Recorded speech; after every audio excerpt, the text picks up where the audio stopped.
Season 6, you might recognize me from the broadcast over there, or if you've been watching all this week doing the right thing, keeping tabs on this tournament, then you would slowly but surely come to the realization that you have walked into trouble. And by trouble, I'm talking about my esteemed analyst here. Trouble.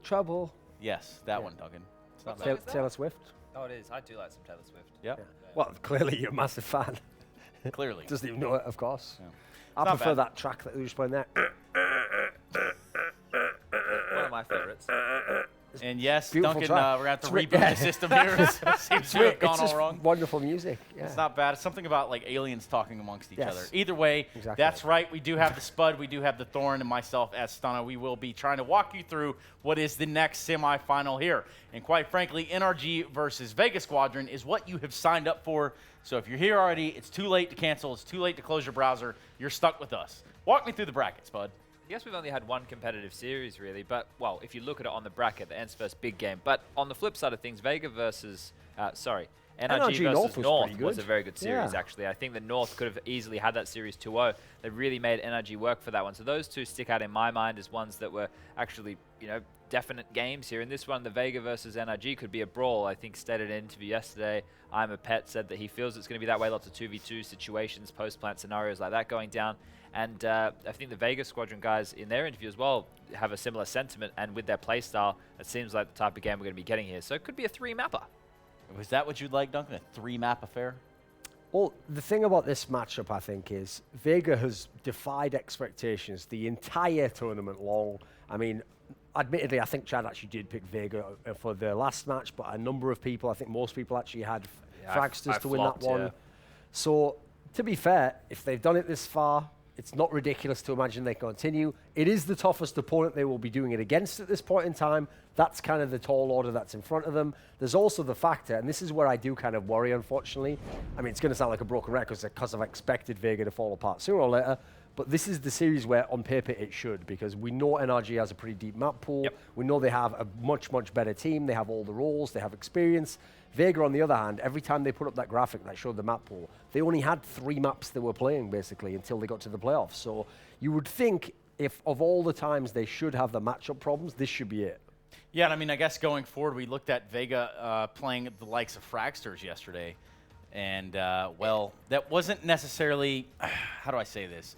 Fragsters we thought might come out a little more umph to them, but that's just not the case. When They you didn't really come out, they just went out. Well, the scorelines that, make it yeah. look close, right? 16-10 and 16-13, but the first halves in both of Yes. those maps, Cation and Dust 2 respectively, were all one-way traffic for Vega Squadron, who looked like they probably should have closed those games earlier.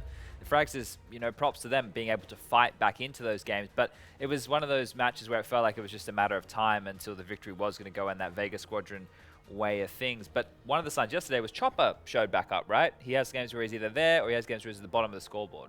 And obviously, we've already had this matchup in the tournament. This was the opening game. It was Inferno, right? This was the one where actually Vega Squadron, I saw in the interview they did with JR, he said that, we had our rounds in that we could have done. They did. Actually, amazingly, Vega Squadron could have started out with a big upset in that sense. So you look at the matchups they've had. Okay, they lost to Optic, who looked pretty terrible today, but had some decent form in this tournament, got to the semi-finals themselves. It's a pretty respectable run of form here, Yep. If you'd have said Vega's going to make it through 3-2 in the Swiss, you look at the field, you might say that's not impossible, but you'd expect it would be like, we win a game like a crazy 16-12, then we get smashed on one map 16-5, one of the ones we're not as good at, then we come back. No, actually, they've been pretty legit across the board. They've looked like a much more cohesive, much better unit than the one I saw at the major, where I thought they were kind of like, they weren't really even that upset bait at that major. So they've managed to really reinvent themselves in an era where they don't have May, they've lost Kashanda. That was always the thing they hung their hat on, It was not only the style, but it's the idea that the style works because it's 5 guys who always played that way, and it was going years back. Yeah, we did touch on how long this core has been together for. It's been a very long time for Hachi, obviously JR and Chopper. Crush being one of the newer additions alongside Tony Black, aka Kabakin, and I think that he's been pretty fantastic for these guys this tournament. He's definitely had his moments as well. JR has been consistent throughout all of their games. He's been like a top 4 player in every single match that they've played. Chopper's had the ups and downs, which we already alluded to. But the biggest problem in this matchup right here is the fact that when we saw that graphic of the games that they played, only 5 maps. In a best of 3, you can only ban 1 map in the first round. NRG should be able to punish them. If they ban Nuke, then NRG picks Overpass. If they ban Overpass, then NRG picks Nuke. Either way, I think that it's already a 1-0 disadvantage when you kick off this series for Vega Squadron. Well, speaking about Vega Squadron, you talk about JR, he's actually within the top 5 of the entire tournament thus far, statistically speaking, rocking in at a 1.25 rating. Very quickly, what else can we say that they have going on in their side? Just the fact that their style is... It seems random, right? It does seem random, their style. And in the interview, Chopper's actually sitting there and he's saying to people at home that, look, this is the way that we practice and this is the way that we do it on LAN. Whereas he actually noted that some of the teams they practice against online just rush at them and don't actually play the same version of CS. So, Trace, the random style could be starting to catch NRG offside. Here is a little bit of randomness for you, but not quite randomness. In fact, we're going to be welcoming onto the stage what will be the hometown team, there in which we have 2 Ukrainians and 3 Russians also vying for this trophy here at StarSeries Season 6. Let's welcome to the stage, Vega Squadron. Welcome on stage, Vega Squadron.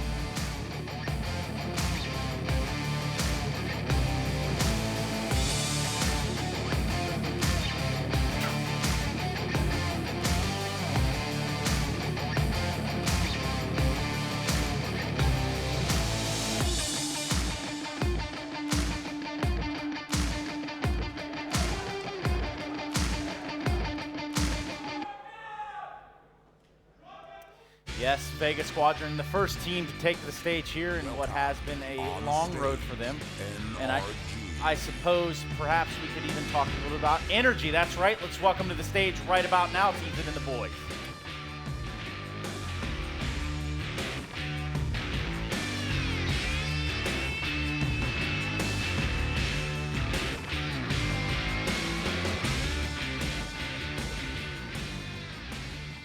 Fugly, Breeze, Daps, Cirque, and Ethan. And interestingly enough, the 2 top-rated players in this entire tournament over here on the energy side would have to be that of Ethan and Breeze, making it look like an E, some might say.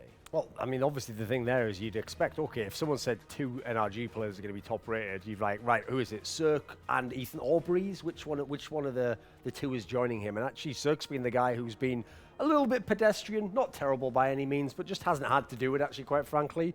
Breezy's been looking like the player of the tournament. I think Ethan's really impressed a lot of people with his aim. So at the moment, I actually think what's interesting is if Cirque comes online, you might see an even better NRG squad. Yeah, look, definitely. If all 3 of those guys are firing on all cylinders, it's going to be a rough battle because, you know, Fugly, he's more of an anchor player. He just gets his impact frags. You know, he's throwing the utility. He's always been that type of guy for the squads he's been in. And then Daps, we even saw yesterday in that game against North, he actually had a game-winning clutch. That was the game-winning clutch on Train against AZ in that 1v1 scenario where he sat the defuse. Sure, he didn't have to actually do anything other than sit the defuse, obviously make that decision. Yes. But, you know, everyone's contributed to get him to this point. Now, that game yesterday, I feel like they had to work harder than maybe what they thought they were going to have to work because it was a grind, right? That wasn't an easy game by any means. The first map, the pick of North, it was Train. They won both pistols. It was still a game that went 16-14. The second map, Overpass, they lost both pistols and were only able to close at 16-13. So very close affair for them yesterday, of all things considered. They need to make sure it's more concise today because Vega are another team that can make it scrappy.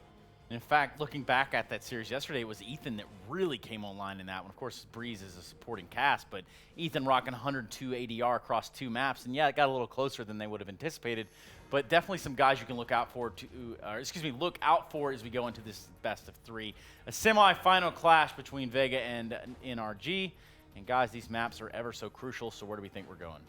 Yeah, it's mainly all about which one does NRG want to pick. I mean, in this particular point in time, they know the weaknesses of Vega. Vega doesn't attend many LANs. When they do, limited amount of maps played. Obviously, they haven't got very far in the last major. In this tournament here, they've also played this very, very limited map set. NRG, at this point in time, if I'm them, why not just pick Overpass? Yeah, I would just pick it as well. Obviously, there's nothing really to look at with Vega Squadron on that map, but you should have enough backing in one of your better maps that you're happy to pick it and just play your start. Hardly a surprise. Yeah, that I had it noted they would either go for that one or Train. Now, and the reason I said Train was because of how difficult the game was against North yesterday. But Mirage is the home map for Vega for sure, and that's where a lot of individuals can make plays anywhere across the board. That's the correct choice there from NRG. It is a punish as well as one of their better maps. This is where it gets interesting. Do we find ourselves ending up on Inferno, which was a close affair? like we saw go down in the opening stages, the overtime game, or will we see ourselves end up on Train or Cache? See, that's the thing that I think is a bit worrying if I'm the NRG guys, is you don't really have an easy pick there, because Train, as we said, not going to be playing it anyway, it turns out. That was the one against North that looked a little bit ropey for a few moments, even if you did prevail. Meanwhile, Inferno, well, that's the map you played this team to in overtime. So it looks like we're going to go ahead and get that at this point in time. Like, if you're the NRG guys, do you really want to push it on the Cache?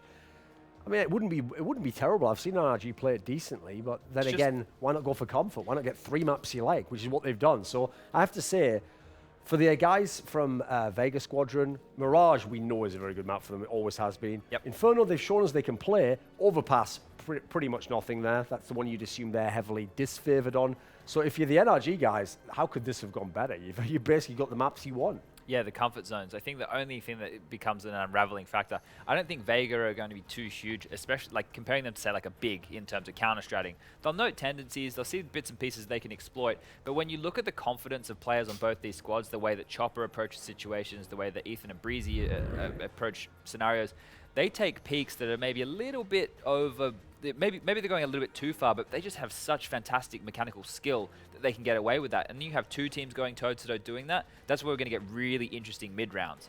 So we did see with Vega early in the tournament, in those last 2 games in Swiss, that they were just shutting their opponents out. I know at the Train game, they were very aggressive in the yard and they weren't letting their opponent get out of the choke points.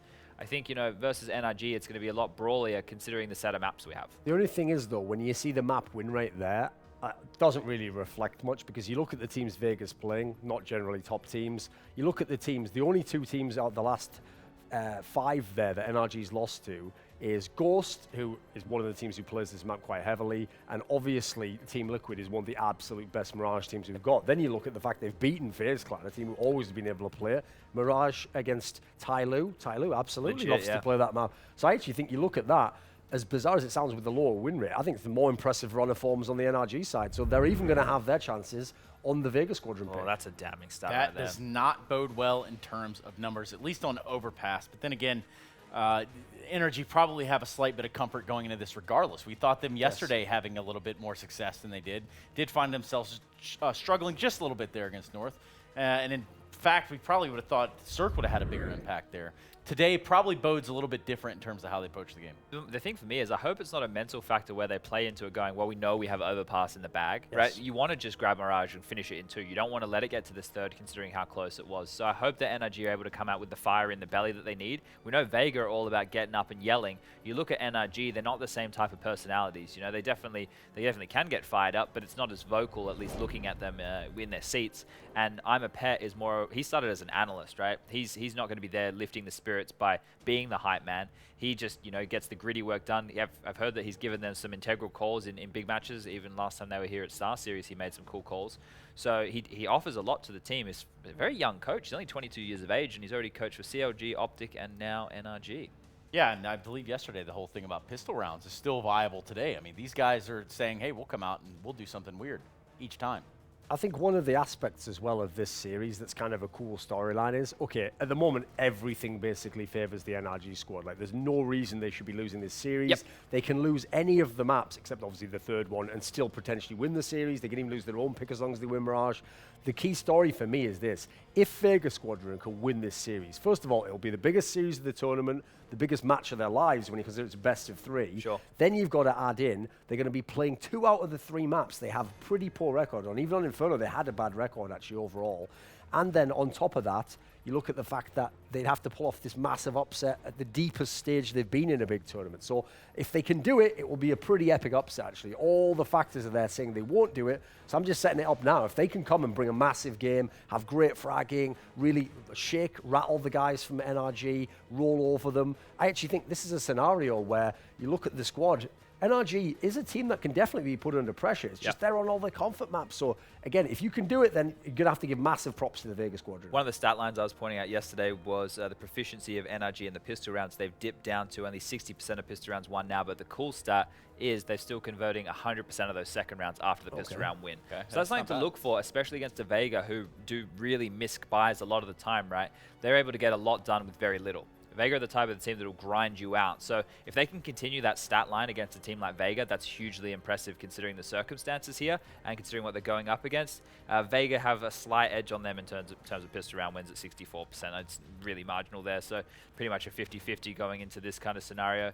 I think that I was going to say, we need to hope that the stars turn up. Well, Ethan and Breezy have done nothing to doubt that. If they don't turn up, that's a massive anomaly throughout this tournament because the rest of the games that they've played to this point, they've been there. They've been there, they've been fragging, they've been getting it done. So I'll be surprised if they don't show up. JR needs to be consistent for Vega Squadron, and you've got to consistently get your bets in at loot.bet. Gamble responsibly. Make sure you do it legally in your country and all that fun jazz. I will say this. I would go ahead and say I probably wouldn't go ahead and pick the Vega Squadron, even if you have crazy underdog odds for the series because of the maps. But if you wanted to get a cheeky little bet in, I am going to go ahead and assume NRG is going to be favored on Mirage. But that is the map historically where, yes, Vega Squadron can get those big upsets, even over teams like, you think of some of the past ones where they beat like FaZe Clan. FaZe Clan was one of the best teams in the world on that map. So they have shown an outrageous ability to overperform on that map. Admittedly, with a slightly different lineup at times. Yeah, and time does change all. Something about heals wounds and all that nonsense. I don't know about that nonsense. Oh, really? Technically, it heals wounds, causes them, and it makes you die in the end. Yes. So. Time is the enemy and our friend. It is. You've been dying since the day you were born, Chad. Think about that one in your room late at night. Anyway, we do ponder the knife round. That's where we're going here. And it'll be on Mirage, our first map, of course. I don't think it really matters which team they either start on. I think NRG are going to have a pretty clear game plan, and they play always very confidently. And the same thing for Vega. They have their game style. So both of these teams are going to go in with their own game plans and adjust on the fly.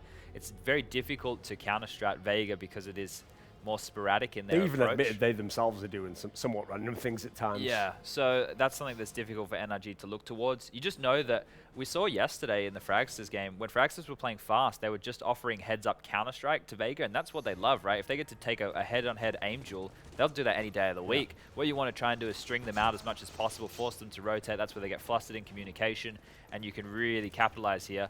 We need to maybe... Awkward. All right. He's baiting him in with the we saw Ali win one of these earlier.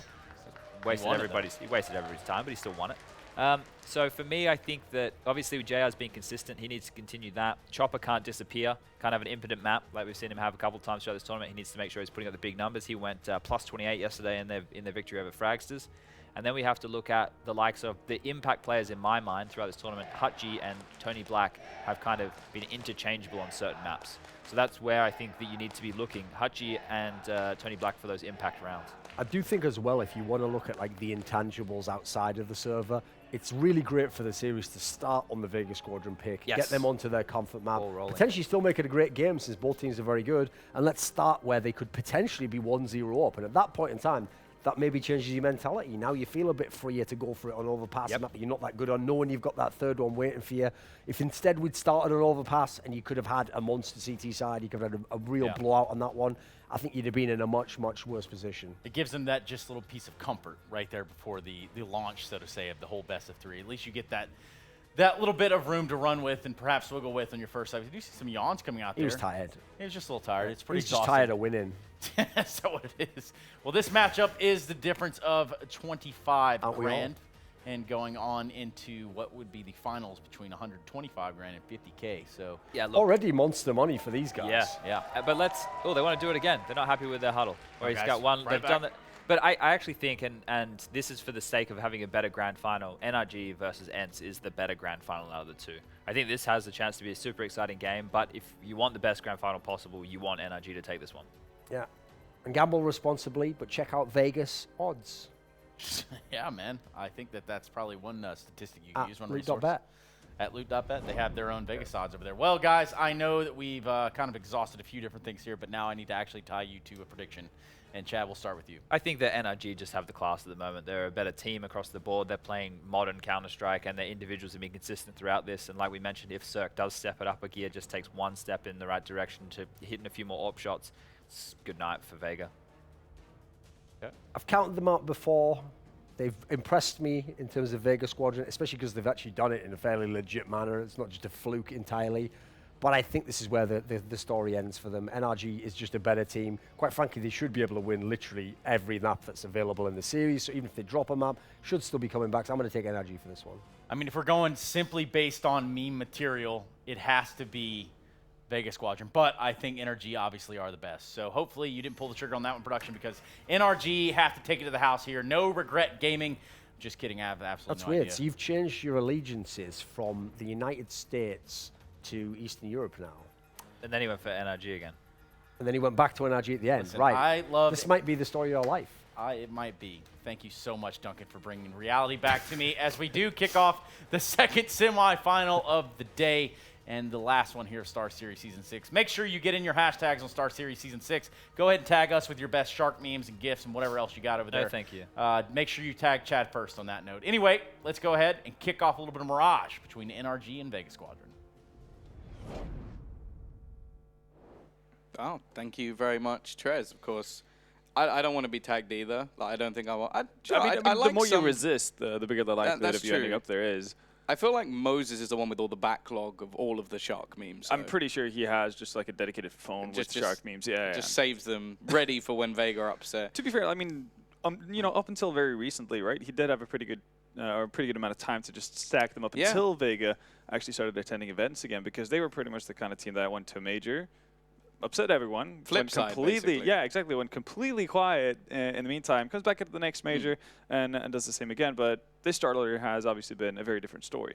Yeah, I was actually very surprised, because that's what I've been calling them pretty much through every single qualifier I've done, is just like they are just the new Flipside. Like Flipside fell apart, so they created a new one with sharks. Because, I don't know, Flipside's logo was pretty cool. Sharks is usually an improvement on anything, really.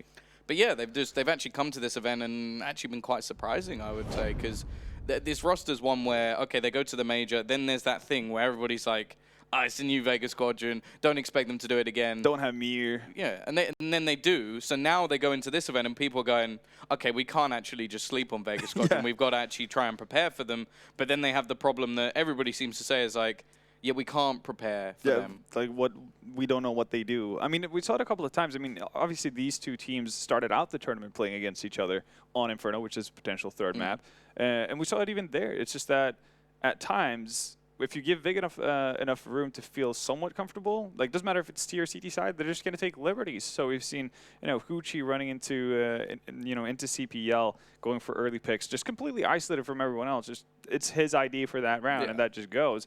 You know, another round we have Crush rushing in, rushing down AAPS, and everybody just taking it upon themselves to make plays, and that is, you can't really count for that when you're walking, you know, looking through demos. It's like, oh yeah, every third round, Crush and Hoochie are going to do this, because it's seemingly random. Well, yeah, I spoke to NATO just after they lost their game from Mousesports, and I basically went, well, you just almost beat Mousesports. Surely now you're going up against Vega Squadron. You've got to feel a bit better about it. And he went, no, we don't, because we can read Mousesports. You can't read Vega Squadron. And, well, we'll see if there's going to be something a little bit interesting into their pistol. They have actually purchased up an HE, so I wonder where that's actually going to be going. It looks like, well, it's on Hutchie, and he is just waiting around that B side. So I think they're waiting to see if there'll be a push there, and there is. Doesn't do that much damage, though, already. So we'll take a little bit, but Chopper's been dinked down. Still manages to find a kill, and the CTs are doing an incredible job of just holding down this site. It's going to be left all onto Ethan, who actually, this was a little bit of a surprise play by the looks of things, but I feel like that's a bit of a weird one for a pistol round, just going for a bomb plant. Did he duck back down after the initial push failed? I mean, no, he was actually on the opposite side of the map the entire time. So to me, this feels like NRG are preparing to play with the new economy. That's obviously not implemented in this at this tournament, though, with the update that came in. Only the weapon changes have gone through so far. But that's the kind of play you would do, right? Yeah, like yeah, if you plan to lose the pistol, but you get a bomb plan in, so you can get, you know, potentially buy up with AKs or Galils or what have you, and utility in this round, and potentially, you know, send the CTs back to pits of despair. That's that really is a weird one. Yeah, normally that's something you see on eco rounds, right? You you throw pretty much the entire kitchen sink at one bomb site and then have the bomb lurking about, which is like the oldest fake in the book, but it still works at a surprisingly high rate I even think to this day. One of my favorite fakes of all time was actually by Luminosity, not like even the old iteration, like one of the more recent ones, and it was on Train. And what they decided to do was they had one man run down the ramp on B, and then 3 men push out of Ivy. So everybody went, oh, it was a fake, all go Ivy. And then the bomb came out of upper B and went and planted on B. And it completely baited everyone in. They had nothing in the round. It was just really smart because they basically went, you're going to expect us to do this, so we're just going to like give you what you think you want and then do the complete opposite anyway. But yeah, games. They get the bomb plant, I guess, so they will have the AKs coming up a little bit early on. Yeah. And that's nice. Not a bad kill to get. No, a nice way to open up the round as well. Completely safe. Chopper's been aggressive in mid to start things off. He's taking a bit of damage. Decided to feint off as well for the time being. But NRG not really seeming too interested in commit to something early on. If they're using these rounds, it's kind of just like a way of feeling out what Vega might be setting up as, if this is going to be like a default they can rely on or something to that effect.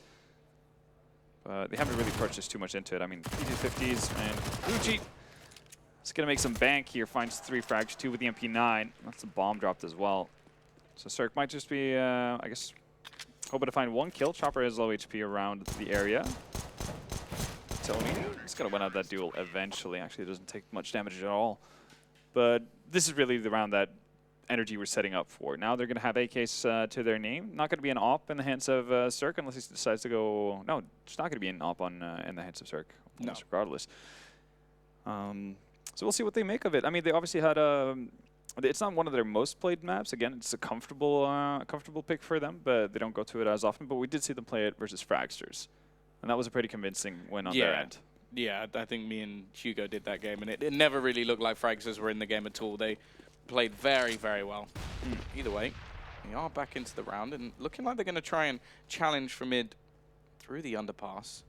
The CT side, actually for Vega, this is very passive. They've not taken any fight in mid, and I think they are one of the teams that they challenge mid most rounds, but clearly feeling like they will have a massive utility advantage into this round unless NRG have actually bought down onto SMGs or something else, which, as we can see, they haven't. So abandoning mid actually does give them a little bit of an advantage because it forces some sort of execute to come out from NRG, which they can't really do. Yeah, executing with 3 flashes pretty much anywhere in any Counter-Strike map is not going to do a whole lot of good for you. So they're going to have to rely on finding an opening pick to pretty much spread the defense, and Crusher's going to give them that opportunity. That's Breezy. He's been fantastic so far this tournament. Definitely needs to be one of the players to shine as well if NRG are looking to get that final spot. But at least they do get that opening they need. So those 3 flashes, well, it's going to be hard to force JR out of a position. He's continuously going back to be aggressive. Saw that on pretty much every time they played Inferno, for example. It could be, yeah, just a little bit tough with only 3 flashes to their name.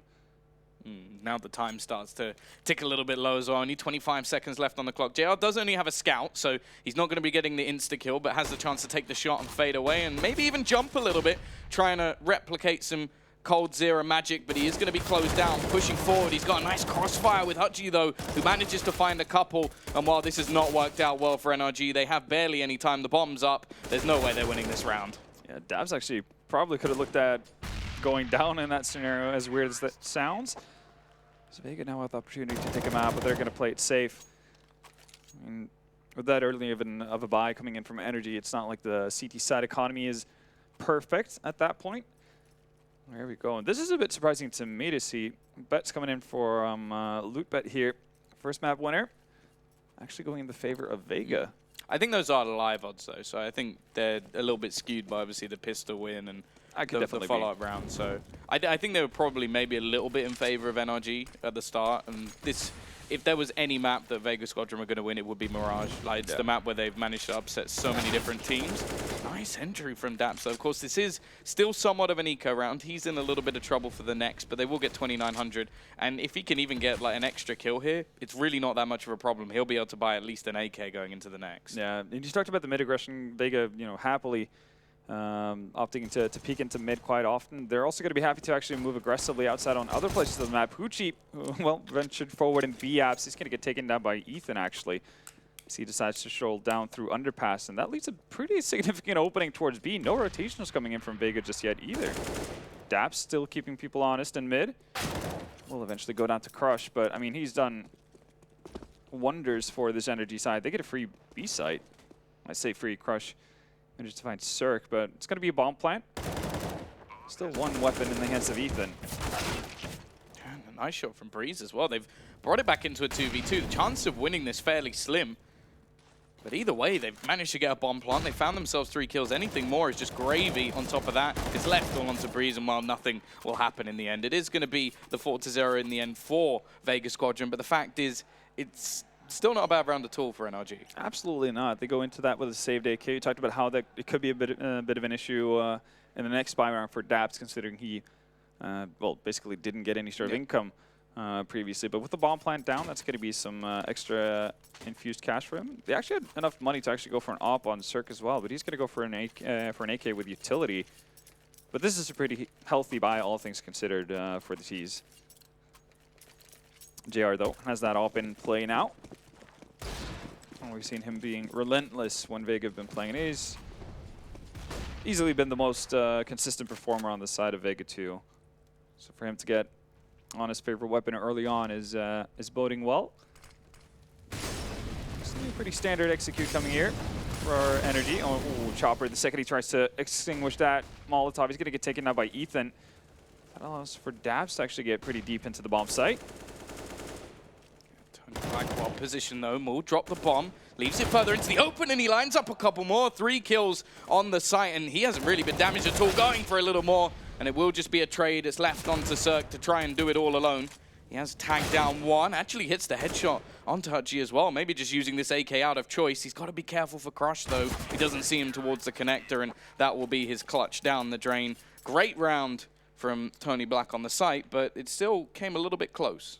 It did, I mean, yeah, it did get a little bit wonky towards the end there, but you do feel they were in fairly decent control for the better part of that after Tony Black's heroics. I've actually been wildly surprised by Tony Black so far at this tournament. Usually he would be the kind of guy who, you know, gives you 1 good game per tournament, and after that it's, you know, he's around. It's the name change. Now that it's official, he's no longer Quebecan. Yeah. He is Tony Black. He's ready to bust out some new moves that we weren't quite aware of. It's going to be a 5th round for Vega, so they got off to a wonderful start. And the last matchup they had versus NRG, they had absolutely awful starts on both T and CT sides. Still managed to make it to OT, so you have to consider, and I think that this is a situation where Vega... Oh! That's a bad miss. That's a bit of a mistake from JR. The aggression into middle. This is something we always sort of talk about with Vega Squadron, is they are very, very aggressive, and that's a big mistake. They've given an AWP over to the Daps. He was the 1 player with a pistol in this round. Now is quickly swung back into a 4 versus 4 as Breeze will go down to Tony Black, who continues to cause them problems on that A site. The question is now, well, where did the T's go? Because this is the problem, like, if you are a team that likes your sort of setups, against Vegas, sometimes you do end up just falling into defaults because you just wait. Like right there, you had JR push into middle, you then have Tony Black try to push into Palace, and if you're just patient, sometimes you can win the round just based off that. Other rounds, though, we saw where Vega Squadron then fell back into their sort of CT spot. NRG ran out of time because they just couldn't get onto the site quick enough. So it's painful. Yeah, and that's the super awkward thing about playing versus these unpredictable teams. Because, yeah, you have to set up in a default. You want to be as set for any sort of aggression as you possibly can be. But when it never shows up, then you're kind of left out of time with no real plan because you've kind of gone into the round expecting to find at least 1 opening or a trade at the very worst. G managing 2, he spots Suck on the cross as well, and now it's him to step up with a triple of his own. There's only 10 seconds left, so Ethan has to stick the plant. I don't think you'd want anyone else in this situation, though. Hutchie very low, but he's got to be careful of ramp. That's where Chopper currently looks to push in from the flank coming in, and he's still very wary of CT spots Hutchie's head, but it's that second player, and Chopper now gets closer and closer, but he's actually managed to slightly avoid him by playing just on this corner. He turns around and almost gets it right, but Chopper will be there to hold this one off. A 6th round for Vega Squadron, and although the bomb has been going down, although there's been consistent buys, it's still getting a bit worrying now with 6 rounds on the board already for Vega. Yeah, I mean, as much as we're saying, you know, NRG are doing a good job of keeping the rounds competitive, they're doing a lot of damage and everything. If you never can actually break the deadlock and get around on the board, then, you know, Vega are going to be super happy. They can survive with 0 players every single round as long as the round still goes to them. NRG, they want to talk things through here. And I mean, we haven't seen any sort of, I guess, you know, set strat coming out outside of the 1A execute from them so far. It's basically been pretty cookie cutter mirage play in terms of, you know, trying to get mid control initially, and as you said, setting up in your defaults, because you know definitely that Vega Squadron are the kind of team to bust out shenanigans every now and again. You have to be ready for that.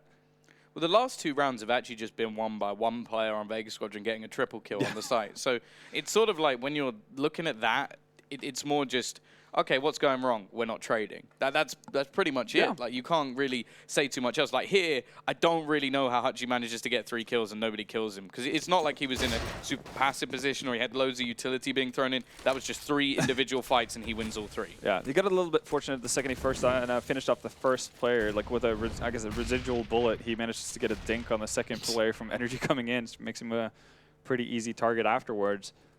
But yeah, we saw the same thing, I guess, the lineup that happened on the A-bomb side also a couple of rounds ago with Tony Black's 3K.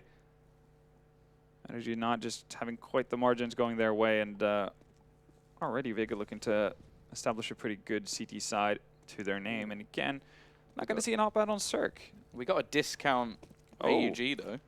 There we go. Tony Black busting out something new. Hasn't really used this as far as I can remember so far this tournament, so...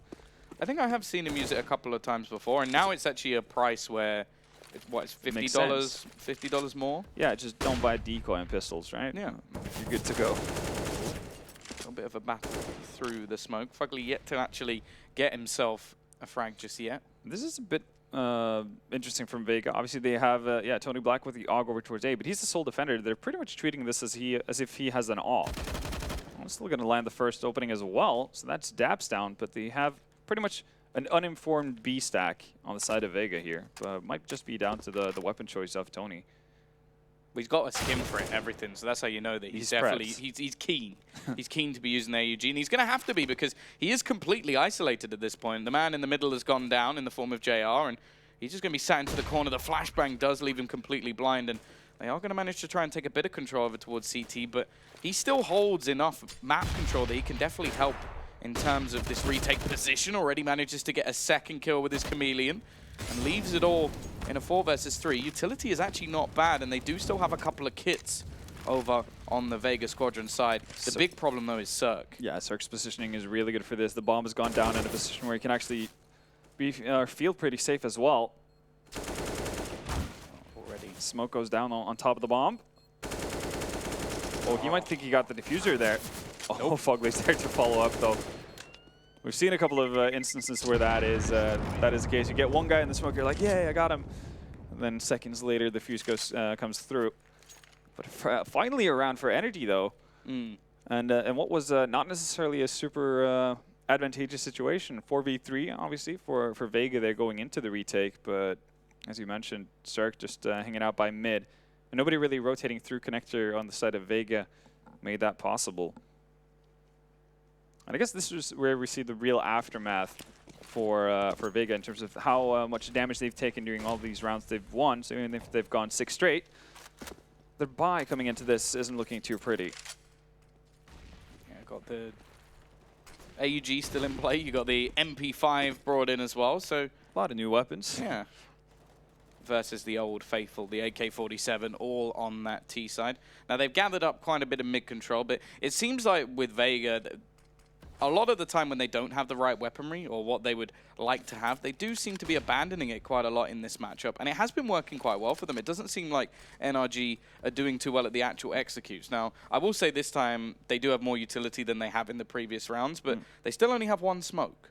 Yeah, I mean, that's pretty key. I guess on the opposite end of it, they can have no Molotovs. So any sort of sudden push could be very tough to deal with for Vega if they have to set up for a retake, that kind of thing. Hard to push NRG out of positions and actually fall back to pretty passive positions right here. Crush, not really in a spot where he can actually get too much help from one of his teammates, though, which he's in a very one-and-done position. Drop comes down. He's going to be overwhelmed, and Hutchie well placed this time. He can't get a triple kill, so it is just going to be the trade onto the side. But JR so quick to find one just before the bomb goes down, and Cirque trying to face up against him. Can't really do anything at the moment, just trying to fall back, reposition, gets the kill onto JR. Chopper actually at the moment doesn't have a weapon, but will retrieve himself a rifle. Sprays the first, spots the second, and will tap away. It's a straight-up reset already from Vega Squadron, and although they get the bomb plant, it's still going to leave the economy of the T's in turmoil.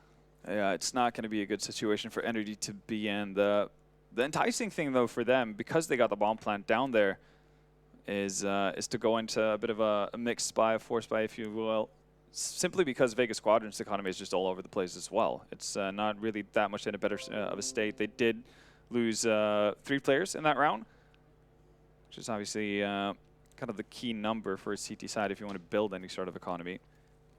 Yeah, they've decided to opt into this on the side of NRG as well.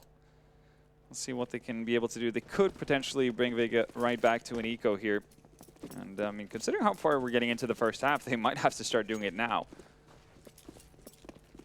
Yeah, desperate need of a reset for the Vega Squadron economy if they are going to have much of a chance in this one. And it's looking like they're just going to try and speed up the pace. Hutchie with a lot to do, but he's been excellent so far. He sprays down 3, and he just gets nearly all of them. It's only Cirque left on the other side. And what was meant to be a chance to reset Vega Squadron has just been decimation of the NRG team. Cirque the only one left, and well, Hutchie just aced them. Why not?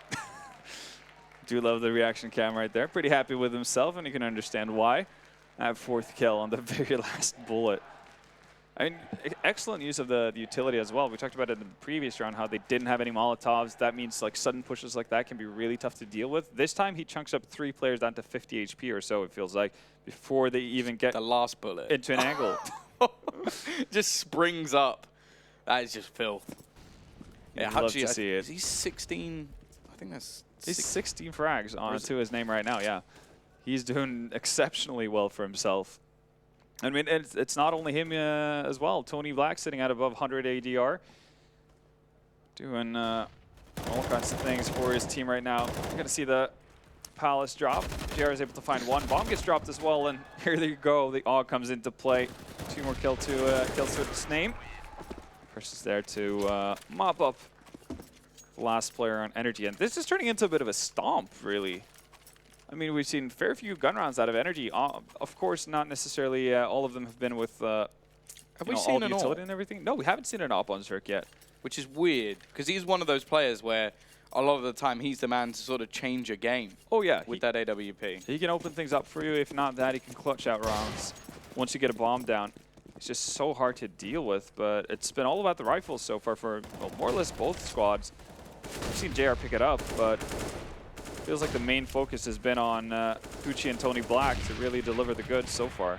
That nade did 0 damage. Love to see it. Just bounced almost at his feet, but he was protected by the tiny bit of wall. Chopper going aggressive. Nice start from Bree. He's going to look for the second and almost finds it. That AUG is causing them real trouble at this point in time. And Ethan not feeling confident enough to actually go for a trade there either. So that means Tony is going to be able to reset his position. Start to utilize that range with the scope. He's actually going to vacate the A-bomb site completely. Might be the right call as well. As we see NRG as well. Just grouping up in mid. Ethan's going to gather the bomb. And I mean, as for much as we've seen Vega give up mid control at this point, NRG haven't been able to do it, and now they're getting contested as well. JR finds his first frag on the round. He's going to get traded by Zerk, but again, Vega just having players at the right spot at the right time. Nice shot from Daps, though. He's given a bit of a chance here. Crush is alone on this A site, and it's more of a connector battle. They're almost like back-to-back with that little piece of wood in the way. We are going to see Ethan actually jump in towards this cross. Now he's going to get past, but I wonder if it was actually spotted. It won't matter. Daps is going to win the duel anyway. And while this AUG on Tony Black has been excellent so far, but this clutch should be impossible. 1 versus 2. He's got no utility. Does at least have a kit, but he's got such low health. He's got to try and find one of these kills very quickly indeed. Of course, the headshot would do, and with the scope, that seems to be, well, coming into his play at least quite a lot. The problem is, though, the position of these T players just over towards this CT spawn. They're in a perfect trade spot. Obviously, there's a chance they could line up. I think he spotted Ethan as well, so he's at least got the information, but it could just be a bait. I wonder if Daps is actually just watching for him. The second he goes out, it will be Ethan to find the kill anyway. And finally, NRG have a second round, but again, only 2 players surviving, so they're going to be in a bit of trouble. Yeah, it's not a comfortable spot to be in for NRG, and while they did have an opportunity to get Vega right back on the reset, after their first buy, not really the case anymore. Vega can pretty much opt in to buy whatever they like. They can get an op out on JR. I love it. I'm starting to question whether or not we're going to see an op in the hands of NRG at any given point unless they just happen to pick it up, because their money's just been so all over the place. I mean, the one opportunity he had for it, Cirque opted to go for AK and full utility. Vega actually going to be opting for a tactical pause. They obviously want to get right back on it into the swing of things, not allow for NRG to kind of salvage this. If NRG were to close this out 9-6, I mean, they could be okay with how everything worked out given the start that Vega had. Vega obviously not so much.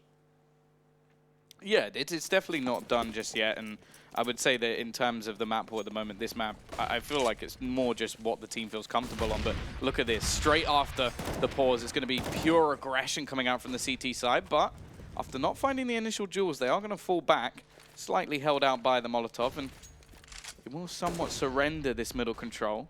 Although you can see there's so much temptation to just push back up again. They're feeling so confident at the moment. Obviously, the scoreline can somewhat give them a reason to. Yeah. 9-2 up. Oof. JR gets a little bit too trigger happy, shoots before he's landed.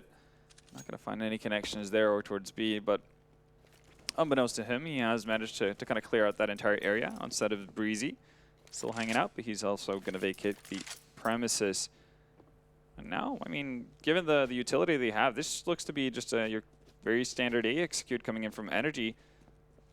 There's so many players far forward in mid as well, so the rotations from behind can be extremely quick for Vega. They still have 2 players to put up of a decent fight as the execute comes in. This could get really rough unless they're extremely fast to actually find those picks. The CT still have a reasonable amount of utility here, and they actually section off Fugly as he tries to push into the site. The rest of the team can't do anything to help him. And with 30 seconds left, they still got to make their move. Another one comes in. AUG's just killing everyone. Finally, the trades will come back for the T side, but it may be too little too late. Ethan is now left in a 1 versus 2. Has to try and collect the bomb, and Chopper again on the flank. Every time he seems to be in their back lines, and he'll win them the round. Another on the board and another reset for the T's. Yeah, it feels like as hard as it is, obviously, to maintain map control throughout an entire round, it feels like that's what you have to do when you play against Vega, because yeah, they can just wander off at any given point. And that's what you do. You saw them holding pretty aggressively in mid for the better part of that round, and the second any sort of nades start flying out, Chopper's on his way. He's legging it to get to T-spawn behind the entirety of NRG. I would love to know, obviously I can't understand them, but I'd love to know the communication within Vega Squadron, because either it's like really basic or the most in-depth calling of any team ever, because it like either they're being like right now, okay, it's 1 minute 20, I'm gonna start pushing all the way, like guys, I'm in spawn, and 14.3 seconds. Yeah, it's like it's either that or it's like, so guys, where you at? And I was like, oh yeah, I'm in T-spawn. It's like, oh, cool. It's like they start fighting. It's like, I am on the flank. Be ready. I mean, they're definitely ready for whatever's being thrown at them as of right now. 11-2. This is a bit of a mauling right now. And again, the buy is not looking great for NRG. They do have utility at least to start things off, but yeah, Molotov makes quick work of that CPL smoke. And JR just gets the easiest pick of his life. That's Ethan down. New smoke goes down. That's finally going to force him off.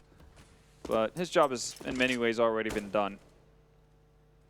Found that opening pick, and well, the CT side can just fall back to more passive positions. I say that. Chopper is still pushing all the way through the palace. So because why not? Yeah, gaining just map control that at this point they don't even really need. And they have actually taken a man down over towards the A side. Now, this could cause the team to actually rotate in that direction, which will mean that Chopper is more than set to ruin them. In fact, he's in the spawn. He's going to die to daps. It can be the point of sometimes they will be punished for this aggression. But the fact that we're in round 14 and it's taken that long for them to be punished, yeah, it may even be too little too late.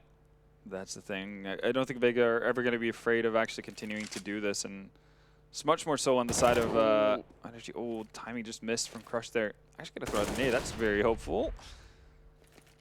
Oh, bit of a standoff here. Cirque throws out the Molotov, and it's going to be able to win out the duel as well. And the A bomb site still completely open. No rotations have come in. It's just like they were banking pretty much everything on Crush being able to win out that duel and potentially get anyone crossing on A. But Vega, I mean, in the situation you find yourself now, you still can be perfectly fine actually going for kills here. You're going to be able to buy up going into the next round as well, and that is the last round of the half, so I don't really see any reasoning for them to not go for this. Yeah, I think Chopper will be around or close to 8,000.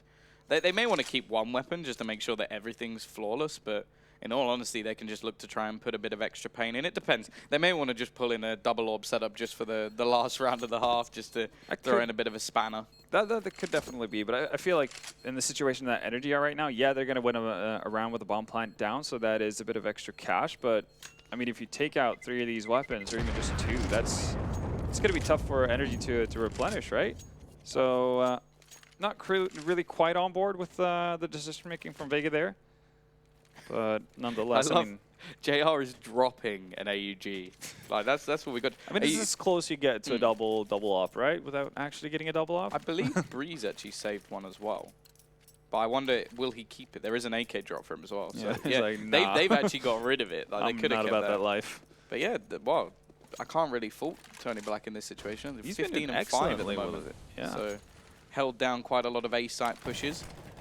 Fugly definitely not had the best game so far. He's going to try and make a bit more of a play in towards this B side. He's currently 2 and 12, so it definitely hasn't been his day on the T side.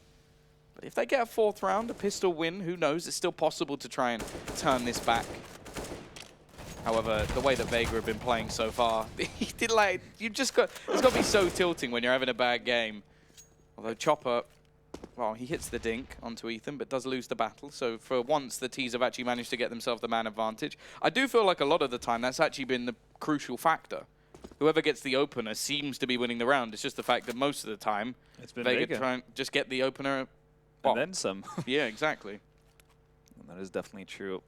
I guess one bit of a caveat for NRG right now is the fact that Ethan, as you mentioned, did get dinked, so he's on pretty low HP. They did take some damage as well from Crush spamming through the wooden plates over towards B. But they've been able to get some map control here. Just going to boost Breezy up into CPL. This is something they haven't done yet, so could come as a complete surprise for Vega Squadron as they make one rotation. That's Hoochie. He's going to join Tony, and this time Tony's not going to be able to find any luck with the AUG. Just like that, the entire A-bomb site is open. It seems like Ethan's coming a bit alive here at the very end of it.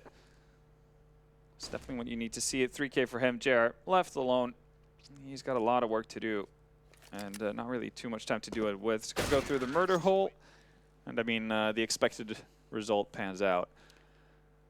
Yeah, well, in the end, they do get themselves at least a saving grace, like a lifeline, I feel, on the NRG side. And yeah, they are going to have a very impressive CT half if they'll be able to take this one home. Now, I will say that, for me at least, when it comes to this, the staple of their side is still the CT side for Vega. So there's a chance. Either way, we do have ourselves a short commercial break until the second half.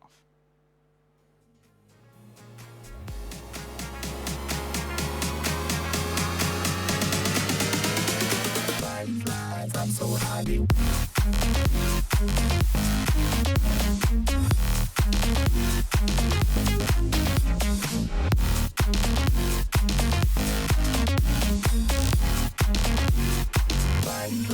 I'm so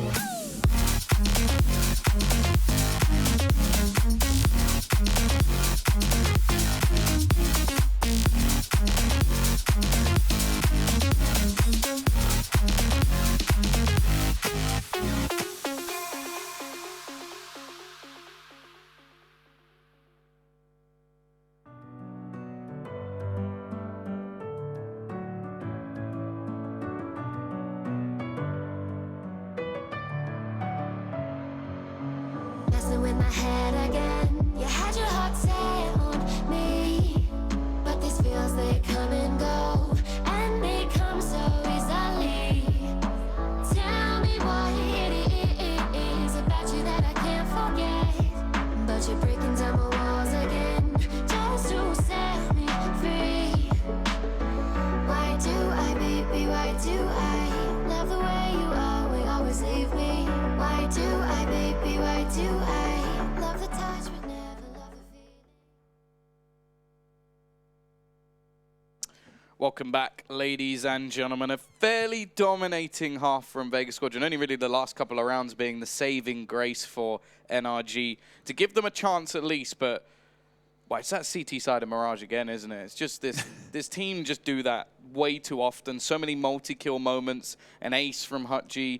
The AUG making a comeback in the form of Tony Black. Very much so as well. And, didn't quite get it to work in the very last round, but he has done more than enough leading up to that point. 11 rounds for Vega Squadron. I'd definitely not see that being the outcome of the first half when we started. Could have easily been more. Oh, yeah. As well. I mean, absolutely. Even though Vega Squadron did a pretty excellent job of resetting energy, obviously, when they won a couple of rounds. Vega were in just total control from start to finish there. And one thing that was a bit worrying to me, I mean, we saw the pistol ramp from energy on that T side that we still can't really figure out. I mean, 4 players just suiciding in towards B and then getting a bomb plant over towards A with Ethan being the one player left. I think it's one of those things where it's like they didn't expect to just be wiped out on the site. Yeah, just like have like a bit of a standoff at the B bomb site for the longest time. And then it's like the bomb goes down and then maybe you can rotate a couple of players away. But they just got so wrecked that even if they then committed back, it would have still been like a 5v2. So it was kind of pointless at that point. Yeah. Hopefully, though, they're going to have a bit more success going into their second half pistol. They definitely need to. Only Dabs not opting in for armor. He's going to have the diffuse get on him. Do have quite a strong presence over towards short, but it is going to be a split in towards A. Now, it looks like the CT side are pretty well set for a retake already. So trying to hold this murder hole and actually gets called out because of it. Hutji turns it back into a 4 versus 4. And to be honest, with that retake setup, they looked pretty strong up until that point. But Ethan has managed to find another with Fugly chiming in as well. The remaining 2 players don't even have any armor. It's just going to be down to if Crush can hit a few headshots with this P250. And I think this should be a pistol in the bag, really, for NRG. Given a few chances, but, well, now it's on to JR. 9 HP, they're just waiting to finish this one off. It will be the pistol going their way, and that is at least, well, now a chance for NRG to turn this back. Yeah, absolutely. I mean, much to the same coin that we saw Vega go on a bit of a run here. I think there was, what, 6 rounds in a row before NRG got a taste of what it feels like to win. That could definitely be the case for NRG as well. We know that they've had an excellent conversion rate of that second round.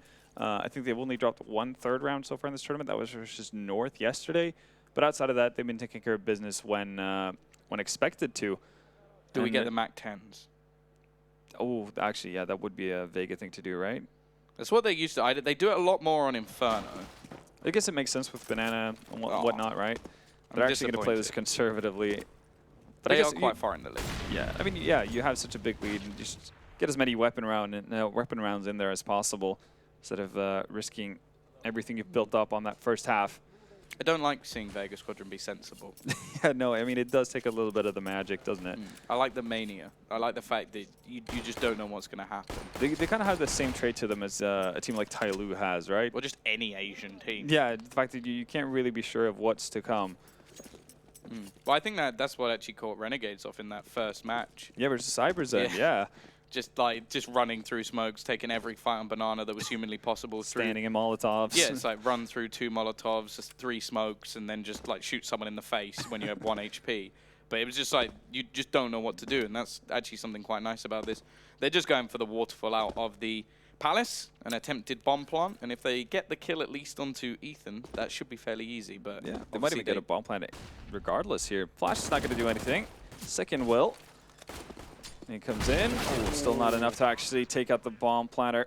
And Ethan eventually falls, but he's done a significant amount of damage here to pretty much everyone left alive. And yeah, I guess mission accomplished still on the side of Vega Squadron. You get a bomb plant, you're happy with that. Didn't invest anything at all into it. So we're going to see Vega with the 3rd round bye. That did not pan out for Energy in their instance.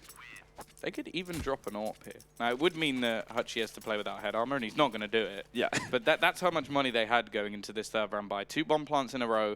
They got a ridiculous amount of utility. The AK's in hand. Now, this is the first time, I believe, we're actually going to see an AWP on the NRG side throughout the whole map so far. Yeah, that's true. Circus waited a long time. Round 18. It's going to be the first time we see the Bulgarian Beast with an AWP to his name.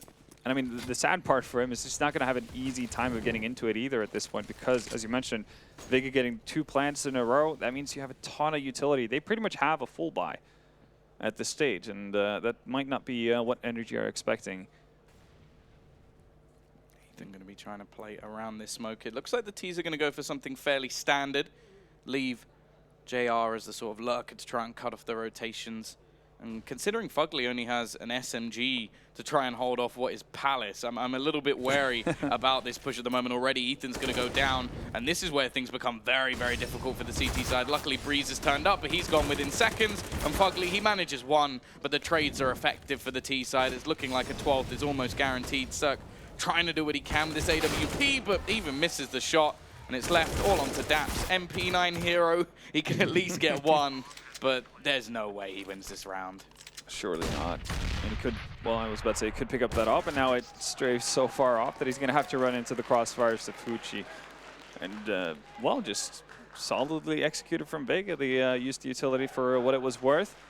And, I mean, as you said, yeah, you probably could have questioned a couple of the positions from NRG side there. You have one player with a UMP.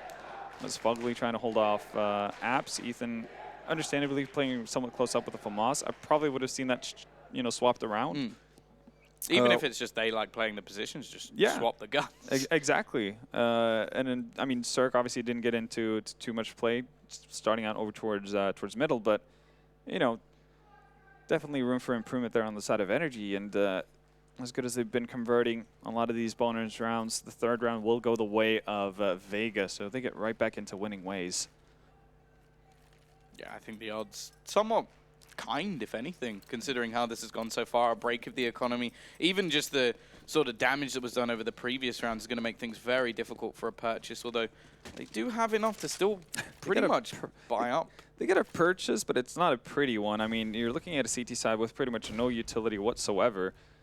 They have 3 smokes to their name to start things off.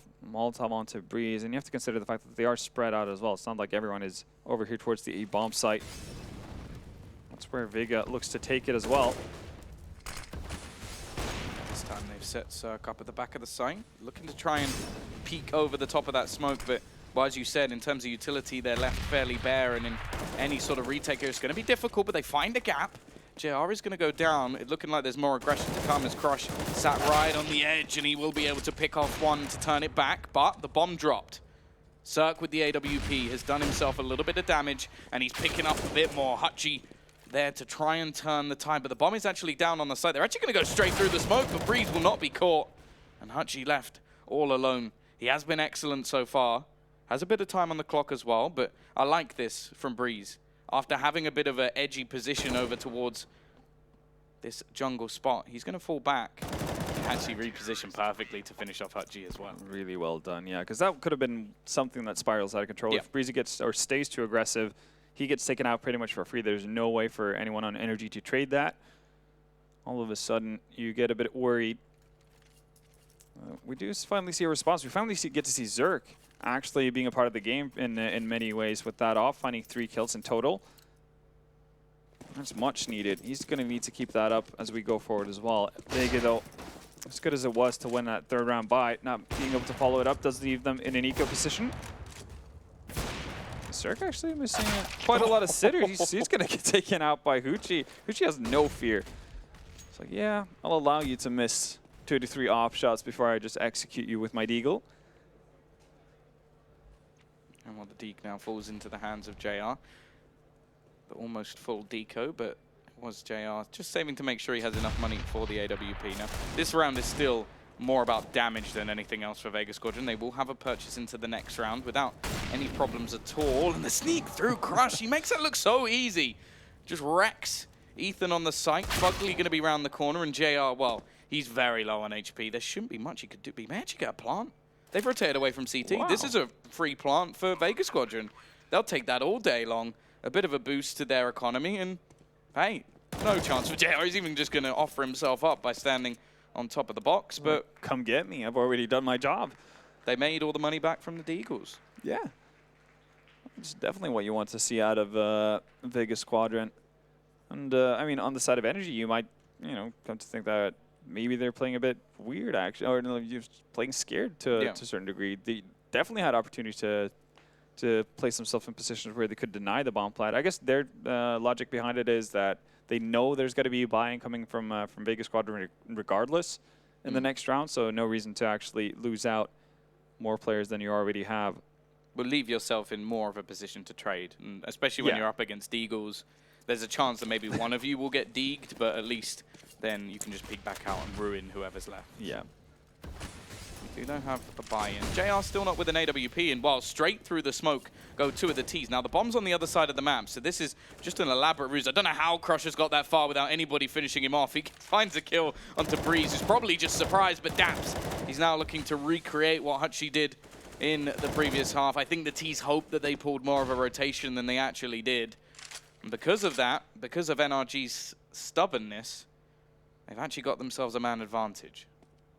Yeah, it seems like NRG were more confused than ready to react once Crush actually made it all the way through to Connector. Second, Zerk was able to down him. They kind of just set everything off into motion towards that B bomb site before there was time to rotate on the side of NRG. That hurts them. Now, though, they have been given mid control. That's where Chopper's going to reside for right now inside of Connector. JR going to join up with Tony Black to get that bomb. I think this is pretty much the only viable option they have at this stage as well. The issue is Fugly's pushed forward, and unless they get a really solid shot in from Tony Black, they need to get an immediate trade. Oh, he does manage to get the kill. A lot of damage done, though, and there's already a rotation from Ethan onto the site. The question is, do they actually know that Chopper's pushed all the way up into jungle? It may not matter, because they've sort of bypassed him, and Ethan, he's just going to close the round on his own. He's got Daps to finish things off in the end, but ultimately those 2 kills paid the price for Vega. Money actually in a sort of interesting state, because JR had money saved to be able to buy an AWP, but then didn't buy one. Yeah. So instead he's going to invest that into a Deagle. Obvious, as you do. As you do. But the rest of the team are just going to look to do similar. Like they do have a reasonable amount of loss bonus starting to come back up behind them. And even going to take a bit of a tactical pause here. Obviously, getting a bit worrying now, considering that they were originally 11-2 up. Yeah, I mean, so far in this in the second half, they've only been scraped together 1 round. So we talked about how you know, the bit of a run that Vega went on to start their CT half. Even though it's been somewhat interrupted midway through, NRG have gotten 6 rounds pretty quickly. So they've done a good job of negating the advantages that Vega came into this with. And again, with a shaky economy now for the Russian-Ukrainian squad, I mean, there's it's not that big of a reach for NRG to actually equalize this completely. Now we're going to see an eco, so most likely you'll be looking at NRG sitting on double figures. And all Vega has to respond with really is just 1 buy round before NRG are right back in it. One thing NRG really need to focus on right now, though, is being able to keep players alive. They need to build some economy if they were to lose a round anytime soon. Ooh. Chopper nearly gets the drop on Ethan. Stays alive only with a bit of a scare. Now we're seeing NRG really chime into this. No players down just yet for them, and they've already gotten 3 kills to their name. Crush, Kuchi, Deagle, and ZZ. Just hoping to at least make 1 connection here. Breezy's not going to allow Crush to have that happen for him. Kuchi goes down as well. So exactly what NRG needed. Just what the doctor prescribed, really. That's a 10th round for NRG, and now we can see that they're in that sweet spot where they could still lose a round, immediately buy back, and potentially reset Vega Squadron to keep them in that really, really tough spot here on the T side. Yeah, I think the good thing as well is they are starting to build their star players into this. Like, Ethan's now hit 20 kills. Now, considering they were 11-2 down at one point, and like Hutchie was miles ahead of everybody else. He's only now 2 kills away from being the top fragger in the server. Cirque as well with the AWP has started to build into things. So I think even the fact that you mentioned Fugly had a really, really tough T side. He's gotten into it in a big way over here in the second half. He's gotten up to 12 kills. He was definitely like 006 at one point. I think he was 2 and 12 as well. 2 and 12, yeah, 2 and 12. I think he might have gotten 1 frag in the very last round, but outside of that, not really too much to write home about. So for him to actually be into double figures now and actually joining the rest of the team, that's going to do good for them. Well, if anything, even though they're still in the lead, the pressure's now on Vega Squadron. Yeah. The momentum. I feel like, just like Dust 2, Mirage is definitely one of those maps where momentum is king. Oh, absolutely. And again, it's also the fact that Vega have been kind of just banging their heads towards a brick wall at this point, not really finding any, very obvious openings to the CT side defense of NRG that, they might not be sure where to go at this point. For them, they can be looking like, oh, well, we're doing our default, we're given, map control, but our executes aren't working as they're intended. Well, that's not going to help anything at all. Breezy wins out the duel versus JR. Surely Sir gets the kill here, and well, yeah, it is just all falling apart for the T side. The individual battles have changed to be going the way of the CTs, and they're trying to make something back in towards this site. But the fact is, the CTs don't even really need to fight this one. They're just winning every single battle. It's Hutchie left alone. He will be able to find one, but it's a very quick trade back. And well, that's now an 11th onto the board. I think the big thing that I'm noticing from NRG in this map so far is they're not really fighting mid. Yeah, they've given up mid quite a bit. I think initially it's just Cirque seeing if he can get a couple of shots before the smoke goes down. Goes for 1 or 2 shots through the smoke, and when that's out, then he just bails out. He's like, I'm not interested in taking this anymore. Then they rather set up something in a similar way. I guess that's what we saw Vega do a couple of times when Tony got that AUG into his hands. That they got him holding off the entirety of the bomb site. Then players around connector to supplement that. Much faster play coming in this round, but already Ethan is going to manage that opening pick. The Molotov from the CTs is missed by quite a margin. That is not going to be too useful for them, but... Still apparently scary enough. Yeah, just the sight of a... I mean, it's like, fire. When you go way back when fire, I guess, was invented. And it's easy to scare. It is dark magic. One player, though, Pucci, he's not completely... shying away from that B area, at least. Again, though, it's the same story as the last round, as you mentioned. Mid control being pretty much given up. Chopper's gotten actually in here. You might be able to surprise Ethan. Does so as well. Breezy has been able to find one of his comrades. Part of that travel tour up towards Catwalk. So not too much ground gained. Oh, I like it. Chopper's trying to bait them into thinking that he's jumped in towards that window area, trying to give them some sound cues, but they still look to opt in towards this B side. The problem is, he's trying to bait them into a move, but he has failed completely. They've just gone into more of a 2-2 split. Obviously, with the man advantage already, as long as they just trade, it will leave it down to just one man. Breeze waiting, he doesn't miss at all, just instant kill, and now, well, there's no way they're getting into this site. Great shutdown from NRG. They've come back from 11-2 to 12-12, their CT side is looking impeccable. It is, and I mean, you could talk about round loss bonus all you want for Vega, but they're just not being able to execute anything towards any of the bomb site. This time around, we saw Breezy getting in early, finding favorable trades. NRG were always a man up through that entire round, so for Vega, it's going to be a complete struggle in terms of figuring out what they want to do, and here is a bit of a weird buy. I guess, yeah, well, Tony's going to be able to buy up next round as well, but... maybe feeling hopeful that he's going to be able to get something done. Oh, Cirque had so many opportunities to just go for a shot through the smoke and finds the wrong timing, but Breezy and Fugly, they've been really active in terms of opening up rounds here on the CT side, actually, Fugly especially. Back towards the B site they go. Daps just waiting patiently. Now, Crush has been pretty good with his Deeg. Question is he going to be able to just get round that corner, or even get close? Cirque now holding the angle and won't even give him the time of day. A little bit of help from his teammate, and while this is just looking flawless at the moment from NRG. I don't know where this came from. Nice shot from Chopper, but ultimately it doesn't matter. They've still got 4 players alive, unless they all face him one by one, and even if they do, Breeze just started to win every single battle he's taking. And that's scary because, well, we saw a lot of these players have a very, very slow start. Obviously, like, completely dominant from Vega Squadron. Now you look at the scoreboard, everybody just woke up at once. Yeah, and that's really the issue. I mean, if you go back to the first half, I think Huchi ended up around 18, 19 kills. He's at 23 now. Pretty, significant way into the second half. I think Tony Black's only managed to get 1 kill in this entire second half, and he was the second best performer on the side of Vega. He doesn't have his AUG anymore. Yeah, that's true. Hasn't really opted or tried to go for the Krieg, but we'll see if that ever comes into play. Fugly Drops the nade in. Gets the sound cue from Gucci. He gives his position up, and again, Fugly gets involved early on in the rounds. It's just been very much a tale of two sides for him. T side where he did pretty much nothing. I can't even remember when he got the those 3 kills he ended up with. But here on the CT side, it's just been so influential. Well, minute 10 left.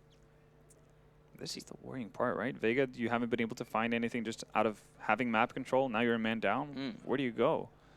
They're trying to head in towards the B-side. Now they do avoid the AWP, and it leaves it on to Daps, and that's the first time we've sort of seen the CTs make any sort of mistake. It doesn't seem to matter, though. Fugly now in point. Nice shot from Zerk as well.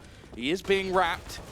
Actually, I don't know what's just happened. It's a team K from JR. He then finds another kill in the meantime, and it's left into a 1 versus 2. He is going to be able to get the bomb plant. Doesn't have any utility left, so it's just going to be down to this AWP, and it's looking like the CTs are going to try and play this one together. Ethan manages to get past, and he does hit a slight shot. Gets the shot as well onto Fugly. Onto Ethan, and hits the no-scope as well. JR will clutch it out. He kills his teammate in the middle of it all, but he wins the round. I mean, anything that moves at that point is just going to get shot at. I think actually, was it Huchi who went down to the Molotov? In any case, I think he burnt. Yeah, I think he burnt. Yeah, I think he, because you mentioned it, Cirque on the bomb set was getting wrapped on, and I think that was the case. The Vega player who ended up dying to the Molotov actually was so focused on trying to down Cirque from the position he was in that he went down to the flames. But apparently, it doesn't really matter. JR just adds another kill or two to his name. Wait, it's interesting though, because so that's one of the first rounds we've actually seen him with an AWP, and he does that, and you just sort of wonder, like, I get that they love all these faster strategies, but it's almost like they're chopping off their own leg there, because he's playing so well with this AWP. I don't think there's been a point throughout the tournament when I've been like, oh yeah, no, JR, he hasn't been like bad. Been doing it, yeah. No, absolutely. I mean, but you see, even the best teams in the world fall for that kind of a trap every now and again. When things start to fall apart, they're not finding rounds every now and again, and the lead is either vanished or you're so far behind that you feel like you have to buy up in any sort of in any round just to try to grab it back. So you have players like Guardian or Kenny S and so on, never being able to actually get to that op. In many ways, JR function in the same manner for Vega Squadron in terms of importance. The only issue for me here, though, is the fact that, I mean, it's all well and good that Vega were able to grab another round on the board, but it wasn't off of necessarily outplaying NRG as a unit. It wasn't the most brilliant execute you've seen. So they might not be any of the wiser, really, in terms of where they're supposed to go from here. I will say, though, I don't think we look to Vega Squadron for the tactical masterminds that is fair. We pretty much look at 5 individual players who just seem to be excellent at popping heads, and that's pretty much what their CT side was as well. Yeah. So maybe that's just exactly what they need. A little bit of a confidence boost. JR managing to steal around away from very, very little. Now they're going to look to try and make their way in towards this A-side. Priest sat in the corner. It's going to be a peek out from Fugly, and he will lose that opening duel. Now this position can be fairly difficult to clear, and Ethan's just going to try and be a little bit of a distraction because he knows that if Breeze can be set up, he can win them the round. The problem is he is the only man anywhere near this site at the moment. The other 2 sort of backed in the corner. They still haven't cleared this spot, but the fact is, you almost wonder if it could be a little bit late for Breeze to make his move. The T's are happily now in after plant positions. They've got an open plant as well, but there's the peak. He manages to find a first. Now Chopper is going to have to rotate back towards this ramp. The 2 kills that have come in for the CT side have made this look possible, and they're just picking apart Vega Squadron one by one. The 2 remaining players are stuck into middle, and Daps waited. He delayed his push, and he times it absolutely perfect to get both those remaining kills. Great work from NRG in that retake, because it looked like Vega had them dead to rights. Absolutely did so. I mean, Breezy in that scenario is obviously waiting for somebody to commit to the A-bomb site from one of the, I guess, your normal angles. You'd either have one guy try to tuck himself in towards Shadow, or the guy coming out from apps actually wide peek for, I think it was Cirque playing from spawn there.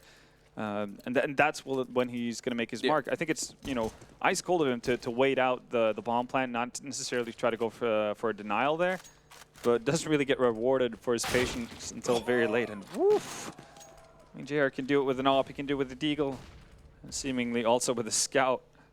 Yeah, this is the so-called jumble sail buy coming in from the T's, but it's just, or maybe I should just call it the Vega Squadron buy, because no matter what they seem to have in their hands, they can definitely do the damage. A scout kill and then the MAC-10 that crushed and just running takes off Breeze's head. And when it looked like NRG was finally going to send their economy into the ground out of nowhere, Vega Squadron have just exploded and taken that A site. It's now left in a troublesome position. I don't think NRG can even do too much. They've got the money. There's no problems there. The finances are in their hand. The only thing I will say is, do you want to give those extra weapons over to Vega? You know that what they've got is one of the sketchiest buys you've ever seen in CS, but do you want to give these weapons away to players that are literally playing with a MAC-10 and NRG just round the corner? We'll finish off another. They've upgraded from what was a few, I think it was a Deagle, a P250, a MAC-10, and I think maybe a Scout, Scout and an AK, to 3 rifles and an AWP. I mean, they pretty much got a full buy out of that for free. Now you dropped, Hoochie's going to drop over the AWP to JR. He's going to get an AK back. Vega just turned that completely around from being, shoddy buys to potentially having, even potentially trying to close out the game with a less than optimal buy, to now just being, having everything in their hands really to succeed.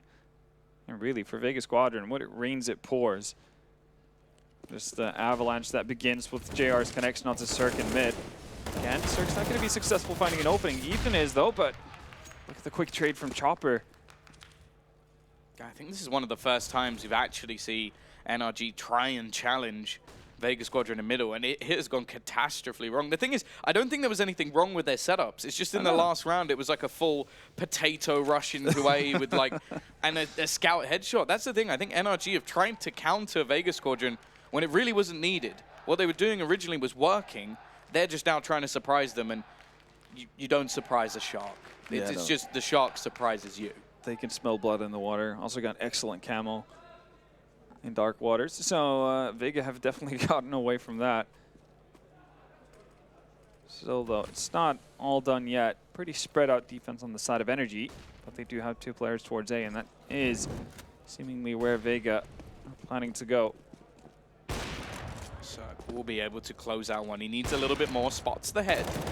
He's also got Daps holding off that ramp, and just look at the T's. They're going to try and double back in towards B. Yeah. This could work wonderfully. The only problem will be if Cirque actually goes peeking into CT, but I think it's too little too late. They've managed to get past the threshold, and Breeze, he thinks he's coming in on an amazing flank, and unfortunately, the bomb's about to go down on the B set. Now, thankfully, they will know, because Cirque is still there, and while Daps has just run through. Did Crush heard that, right? Yeah, he definitely heard that. Tony's already positioned to actually deal with Breezy. This is still going to be really tough for NRG. Time is also going to be a factor. Can Breezy win out this duel, though? Answer is no. Crush. Almost managing it. It's left on to just Tony Black. The clock is ticking. They're going to go for this defusal, and Turk will hit a wonderful headshot in the end. You can see him on the camera as well, screaming away his opponents. I think even the Molotov missed again. Like, that's one of the Molotovs that just goes in one window and out the other, which allows the last remaining Vega Squadron player in Tony Black to actually go for that of a wide peak. It is not easy for NRG right now. Vega really putting them to the test here. That headshot was filth. Oh, yeah. Because he was defusing the bomb while his teammate was meant to be protecting him. The delay that you can't really account for, because obviously like there's no animation of you letting go of the defuse. It's just like your gun does nothing. You're still able to keep his composure. That is insanity right there. He doesn't even survive with that much HP, does he? 20 HP to his name. So that's just one more bullet. The fastest fingers in Bulgaria has just put the 15th round on the board. And, well, if you told me that at 11-2 that it would be 15-14 in favor of NRG, I would have called you crazy. Yeah, no, I mean, a lot of instances, I think, where we could have called people out for being crazy. If I would have said, Vega are going to ball out this first half and win 11-4, you probably would have scoffed at me and given me weird looks, like found the... Yeah, I want to see this from his point of view. It's just a quick snap up, but trying to rile up the crowd. I don't think he's going to get the crowd on his side though, considering we are in Kiev. Then again, I always do forget that like Vega are the hometown heroes here. They are, yeah, very much so. even though, like, if I look at like Hellraisers, I still think like, oh yeah, they've got a couple of Ukrainians, that counts. I still feel like they're more hometown than Hellraisers do have a bit of a longer history with Starladder events, right? You obviously have the old editions with Simple and whatnot. Pretty interesting lineups they've had through the years. But they've been pretty much a mainstay at these events here in Kiev. Vega, as we kind of alluded to at the start of the match, they just kind of show up for majors. They are the new flip side in that sense. But now, trying to show up here at least. Yeah, well, I mean, they definitely done so. Ooh. Damn, position. The aggression this time from the CT side has worked out. It is one of the jumble sale buys once again. Now, if JR can get this trade, it's not too bad a position. He's going to try and hit the timing shot. Ballsy to not try and run away. And of course, it's the Mac 10 to actually find the trade instead. I don't even know why he's bothering to pick up this AK. It doesn't seem to be a choice, really, for Tony Black. He likes the AUG in the Mac 10. Exactly, yeah. That's the golden combination right there. Chopper is going to test his luck towards Ethan here. It's not an easy duel to go into. Yep. Oh, just going to absolutely decapitate him. And now 25 seconds left on the clock. The T's are going to try and make their way in towards this A site. A 4 versus 2, but on the side itself, it is only Ethan. They're clearly just waiting for the retake here, though. This is the last round, and whoa, it's not going to OT. Breeze will shut it down. It is going to be the victory. An incredible comeback from the side of NRG. And while, to be honest, a match like that, I think that's enough to put Vega Squadron to bed. They're already going into a map which they don't play. Yeah, and I mean, normally when we talk about maps that teams don't play, it's well, they have a couple of matches here and there. I mean, the last time they played Overpass was in June. And I think they played, what, like 6 or 7 games on Overpass in all of 2018. They actually don't play the map. Well, yeah, well, the last time they played 4s and they lost. Yeah, which is not instilling a lot of confidence in you, does it? They did have some like closer games. I just looking down the list, like they had an OT game versus like the old G2, but that was in January, which is still a long time ago. Now, obviously, different cores or different players. I guess core is still the same. I think I actually remember that game. That was the game that if they won it, they would have gone 3-0. Oh yeah, that's true. That was obviously a major. Yeah, so that was the game where they lost in OT, and I think they should have won that game. I believe they were in the lead. So yeah, they at least in the past they did have a decent overpass, but it's a different team.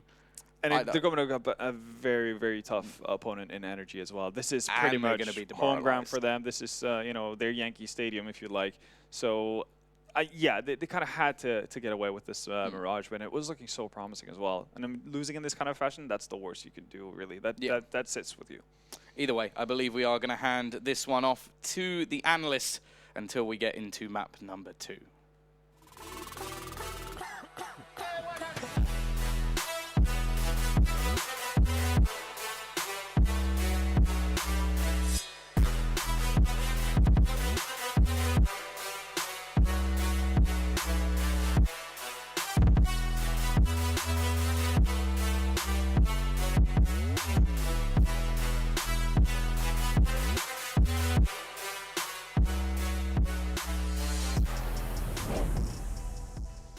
One stance that I've taken on this one would be that of Cirque coming right back into the fight here and keeping them alive there at the very end inside the B bomb side, of course. The circumstances would be what, Duncan? Absolutely. Well, there was a load of action in that game.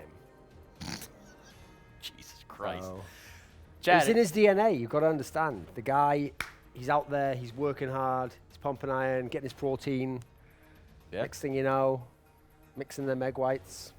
And letting it rain on them. Absolutely, of course, yes. Aside from that, we do have the Spud himself, who has been analog writing in all the notes himself. Yeah, so with my terrible handwriting. Perhaps we get a feel for this game and why it went the full distance. Game of two halves, yeah. You know, pistol rounds, all the cliches. No, if we look at this matchup here, 11-4 is one of the most misleading halves in the entirety of Counter-Strike, right? You win that pistol, you convert the next 2, you get the first gun. You're already back in it. Like, the game is on at that point, and that's exactly what happened in this scenario. Yeah, sure, at one point, NRG were down 11-2. They were getting absolutely destroyed in that first half.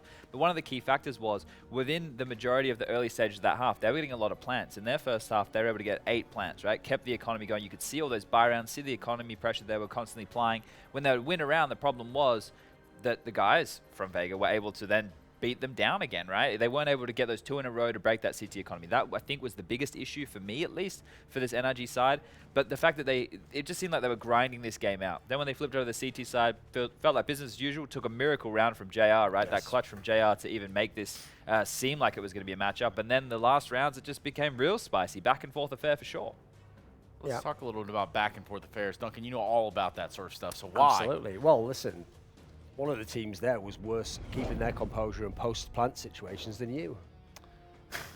Okay, well, Duncan, you shoot, you miss. Sometimes that's just the way. No, the thing about this game was, like, what I can really respect is Vega just came out and played their game absolutely. Like, they played aggressive, they took the fights they wanted to do.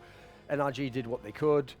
I think all in all, though, like as Chad says there, it was never too out of control of the game. Like, like that's the sort of score where if you get to 14, now even if they start running it back, even the team running it back has it in the back of their mind, well, if we drop one round here, if we get one bad 1v1, if we just get to a situation with a bad economy. True, at the very end of the game, it looked actually as though JR had pulled something off with that miracle AWP round, which was pretty nuts, actually. That's one of the bizarre things I've noticed about him as an AWPer. It's not like he's ever someone who's dropping like 25 kills, like 15 AWP kills, but all the AWP kills he gets look flashy, and he gets so many no-scopes. I think this is one of the first games that he had where he didn't feature within the top 4 players in the tournament. I have to go back and check the stats, but he was actually a bottom 3 player. Obviously, that impact there almost was enough to get them the victory here.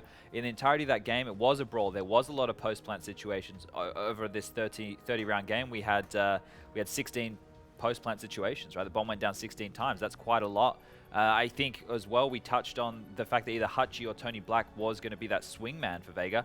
Actually, they both showed up within that first half. I love the fact that these guys were pretty much anchors on either bomb site, and they were getting a lot done. Multi-frags galore from those two, so props to them. All in all, that was a great game in Counter-Strike. I just don't know if it's going to flow through onto our second map, unfortunately. Yeah, I mean, in that second map being what it is, it's kind of something where even regardless of what the map being, let's kind of talk about now Cirque and crew finding themselves a little bit slower off the break here. Well, one of the interesting things about this map, which I want to see if it can cross over as well, is like it's not even just that the Vega Squadron players take all these aggressive duels, etc. Some of them get big fragging scenarios. There was a round towards the end of the game there that was really cool where they were in that like 2v3 scenario, I think it was. And they were like 2 or 3 instances where both teams basically made almost like inadvertently the perfect move that could have then won them the game. If you go back, if anyone wants to break down around, that would be the one to watch in this one, because that really could have determined who won this map. The problem is Vega Squadron had to win this map. This was the one that was their win condition. They'd done so much in it as well, so you feel like psychologically it's a bit of a blow to lose this one. Whereas for NRG, you're so buoyed up that you took the map in the end anyway. You go into your favorite map in the whole game, and if you just win this one, you're good on both sides. You're into the final.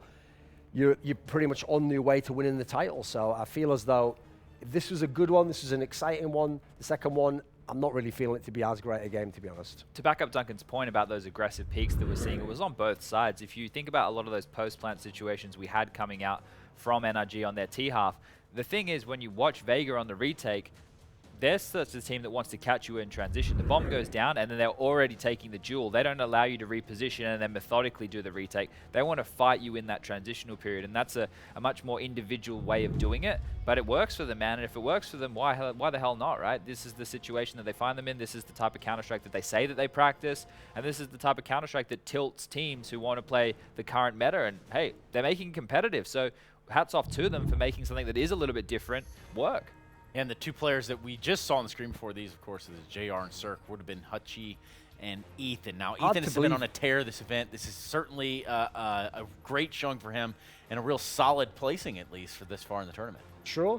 Well, the interesting thing about them overall is it's between him and Breezy at the moment, who the MVP of the tournament's probably going to be, assuming they get to the final. So it's obviously you know you're going to be in good form if 2 players on your team are competing for the MVP. What I found funny about that graphic there, though, is it showed that there was only actually in that map 6 kills with the AWP from JR. But you think nearly all of them came in that one round. That was ridiculous. So in your brain, you think he did better than he did, but he didn't need to do much more, actually. Yeah, on that T side, though, when they were getting that reset all the time, they actually took, I think, a lot more saves than what we saw come out from NRG. In NRG's first half, they were scrapping together a lot of buys, either off saved guns or those plants that I was highlighting. Whereas if you go back and you watch this game, the T side from Vega, it feels like we had a lot of rounds where they only had deagles or they just had pistol upgrades. They didn't really have, you know, the AK mixed in with a couple of deagles, maybe with a UMP and utility. It was more for them taking more save rounds across the board, and that's always going to, you know, add a buffer for a team like NRG on the way back. You know, that was a Vega Squadron pick, Mirage. So now that we go into Overpass, certainly one that we've touted before where NRG could be a clear and concise favorite, much stronger showing here on this map. Guys, let's begin to talk a little bit about Overpass. And Duncan, you're thinking that this one's not even going to be remotely as close. Yes, because first of all, this is a map that you didn't have to see much of him there, but this is a map that Cirque is fabulous on. Again, it's a map that Vega Squadron, you just don't see them playing. You think of their style of play, it's a really long distance map. It's so hard to get it working. And if you do go to B, they're absolutely happy putting Cirque there, setting him up with kind of protection, as it were, almost playing like a quarterback type role. Then you go, I always say this about playing Overpass T side, is like, it looks great when people just do the fast burst attacks onto B, but you do not get to do those attacks unless you make people respect your A attack, unless you can show you have some pressure there, you can hold people over there, because if you stack up that B site, those attacks don't work. You kind rush of seesaw it across the map, 2 or 3 people, they're on all the positions, so that's the kind of the aspect I think is really tough. On the CT side, maybe they can do something, but T side's going to be very rough if you're not a good Overpass Yeah, team. I agree with that sentiment. The CT side, they should be able to at least get some rounds on the board. You saw yesterday the different dynamic setups that North were having towards that B bomb site, and it was very difficult actually for NRG to get in there. They were struggling, the trades were going mainly in the favor of North. It wasn't as clear cut as what I thought it was going to be. So that's something that if you're Vega, obviously the one map you're practicing yesterday, coming in today and looking at and hoping that you can find something is going to be Overpass, and you are looking for something like an 11-4, 12-3 half here, because your T side, it's going to be flat, and it's going to be flat in the mid-round decision making. Like, these guys are already very sporadic, and they looks like they make a lot of individual decisions, but on a map where you don't have a comfort zone, that's even harder to do, right? At least in a map that you play all the time, you maybe have a move that you've done before. You always have other bits and pieces like that. Well, one could make a hell of a case, isn't that right, Duncan? Yes, indeed. And if you like our sponsor, Hellcase, then maybe go there, open some cases, get some skins. That's about it, right? You could use a code, perhaps, just like we use a code on the bomb to decode it. Yes, it's true. If you use it, whatever, I don't care. It's actually to set up the bomb. So set us up the bomb with that great meme, whatever the space cats or whatever they were called. Is this room on fire? Space cats. It's not that high quality, but and also it's only taking place once a year. So yes, it is room on fire, yes. And which one of us is going to be Semler and leave? Why don't we all all of just us? get Yeah, out? let's just leave. Let's Let's all go get watch out of the here. game. See you guys. In fact, that does it for Mirage, and well, moreover, it could be a passover here as we look past this Vega Squadron going into the next map of Overpass. In fact, NRG could secure their berth into the grand finals right now, right here on this map. They could make this painless and really end it here on the second map of this best-of-3 semifinal. And only time will tell. We're going to have a quick break. When we come back, we do have that next map here for you. I guarantee it. So be here with us when we come back. It's almost over now.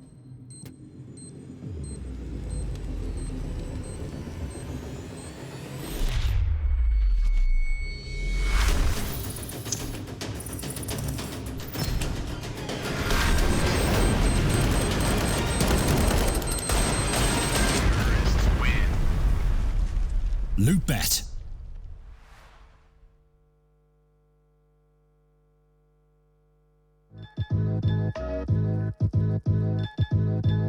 With Hellcase multi-cases, you're no longer restricted by random case opening mechanisms. Now, you are able to pick any of the cells containing skins and actually determine what you win. Use the promo code and dive right in. Did you know that when you make a trade on CS Money website, there is much more going on than meets the eye? The adventure begins here.